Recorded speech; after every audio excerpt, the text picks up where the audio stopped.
Elisabeth González Javelot est née en Colombie, sur les pentes de la cordillère des Andes, au village du Cocuy, où la tradition orale est très forte. Bercée depuis sa plus tendre enfance par les histoires de son grand-père maternel, avec qui tout était magique. Il était aussi un patriarche très respecté et que tout le monde écoutait dans le village pour sa grande sagesse. L'amour de sa mère lui apprit que la vie est un cadeau fait de rencontres et ce faisant lui donna la confiance qu'elle porte aujourd'hui en l'humanité.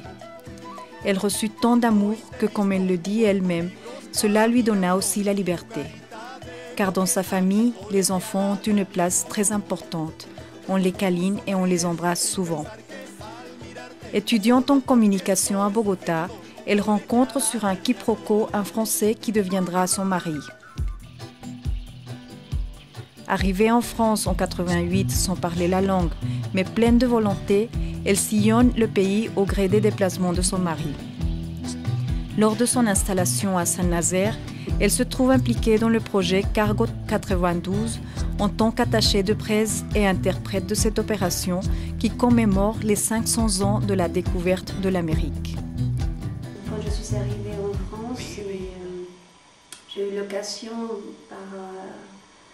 par le hasard des choses, de travailler en tant qu'assistante de production et interprète de Cargo 92, et financée par le ministère de la Culture, de la Communication, des Affaires étrangères.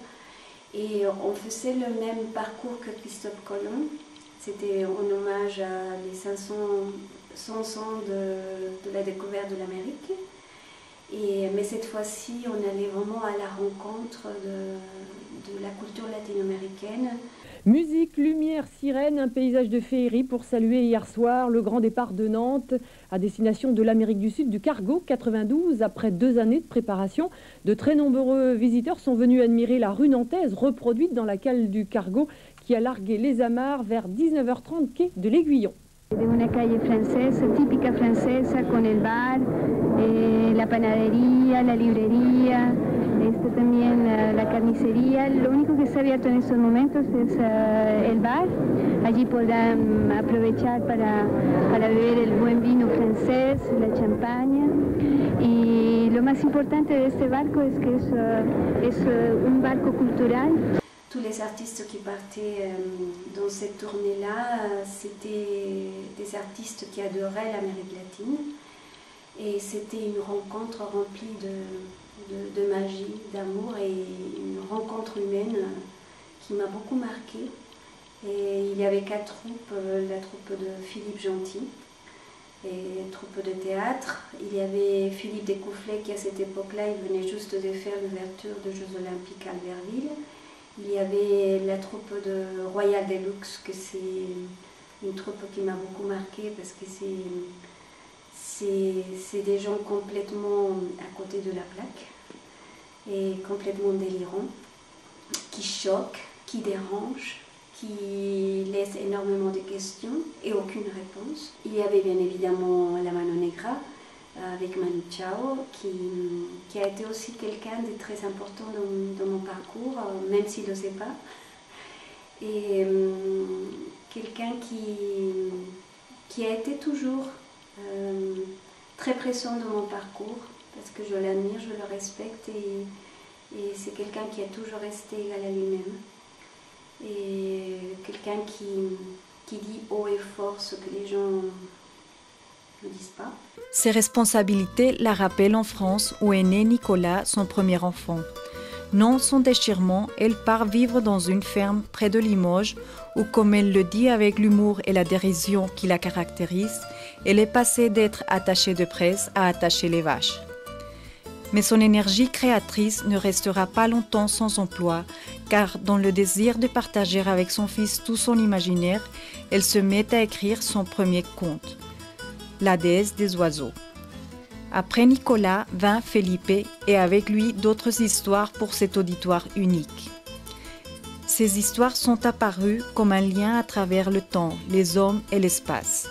Elle essayait d'exorciser l'éloignement de son pays en écrivant. Un nouveau départ vers les Ardennes cette fois-ci. Elle fait une rencontre déterminante grâce à son fils aîné, pour qui raconter des histoires, il fallait être colombienne. Et un jour, la maîtresse m'a dit, je suis interpellée parce que Nicolas, chaque fois que je raconte un conte, il me dit que pour raconter un conte, il faut être colombienne. Alors j'aimerais bien comprendre qu'est-ce qu'il veut dire par là, et en même temps, il me parle beaucoup que vous écrivez beaucoup d'histoires, où il est le personnage principal et que vous écrivez des contes pour lui et pour Felipe.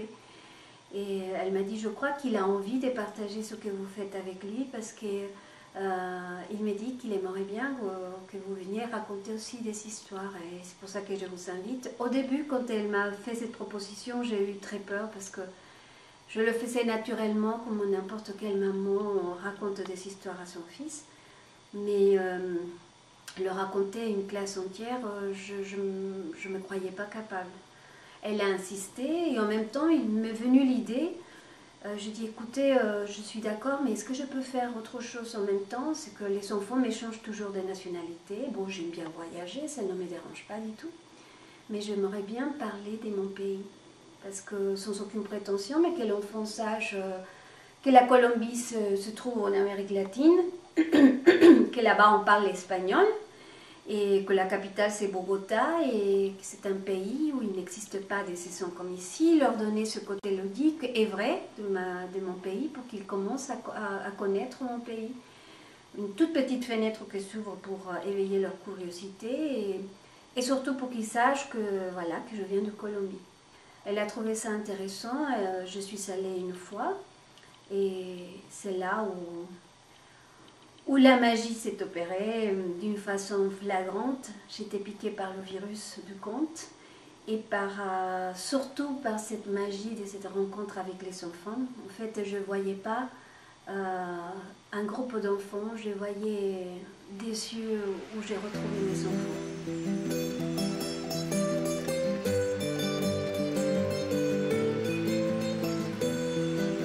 À partir de là, les projets s'enchaînèrent et elle fit la rencontre du peintre brésilien Otiniel Lins, qui, inspiré de ses contes, décida d'illustrer le dieu de la forêt.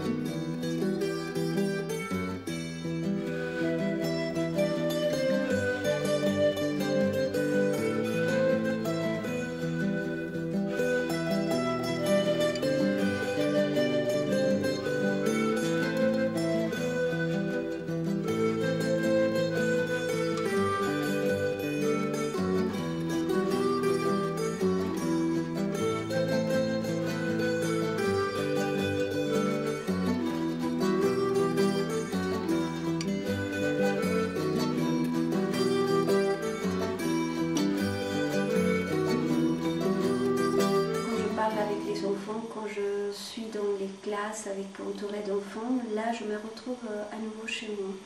C'est le seul endroit où je me trouve vraiment chez moi, pas en décalage. Sinon le reste du temps, je me sens toujours en décalage. C'est pour ça que pour moi, la source de création, c'est toujours l'enfance. Et maintenant, je suis en train d'écrire une histoire qui est très forte, en tout cas pour moi, surtout dans ces moments où je suis en train de devenir et de prendre ce temps-là.